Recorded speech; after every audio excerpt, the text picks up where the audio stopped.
అయితే ఆ విషయం నరేంద్ర మోడీ దగ్గరకు వచ్చింది. వెంటనే అందుకే నరేంద్ర మోడీ రాత్రి చెప్పినటువంటిది తీవ్రవాదానికి వ్యాపారానికి ముడిపెట్టలేము, తీవ్రవాదానికి చర్చలకి ముడిపెట్టలేము అన్నటువంటి విషయాన్ని అందుకే మోడీ ముందుకు వచ్చి చెప్పాల్సి వచ్చింది. ఒక రకంగా నిజంగా వాణిజ్యం వ్యాపారం అన్నా భయపడేది లేదు అనేది కూడా ఈయన చెప్పేశాడు మోడీ. ఇక్కడ సింపుల్ లాజిక్ అండి. బేసిక్గా ఇప్పుడు ఎవరెవరైతే ఎందుకు తగ్గావు ఎందుకు ఆగావు అన్నోళ్ళు నిజంగా అమెరికా ఆంక్షలు పెడితే, వాణిజ్య ఆంక్షలు పెడితే వీళ్ళే గొల్లుమంటారు.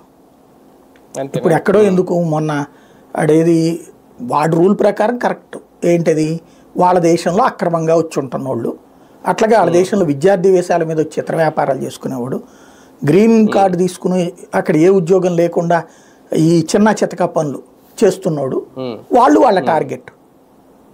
అది రూల్ ప్రకారం విరుద్ధమే కదా, కానీ మనం చేసుకుని బతుకుతున్నాం. ఎందుకని? పెద్ద ఆపర్చునిటీస్ లేవు కాబట్టి. అదే సందర్భంలో స్టూడెంట్గా వెళ్తోంది, అక్కడ సంపాదించుకోవడానికే తప్పించి చదువులు అనేది ప్రధాన కాన్సన్ట్రేషన్ కాదు మనకి. వాళ్ళకంటే బాగా చదువులు ఉన్నాయి మన దగ్గర. కాబట్టి అక్కడ ఆ విధంగా తెలుసు, మనకి తెలిసి తప్పు చేస్తున్నాం. దాన్ని ట్రంప్ ఆపితే మనం ఎంత మాట్లాడాం ఇక్కడ? మోడీకి తెలియదా? మోడీ మాట్లాడంటే ఏం మాట్లాడాలా?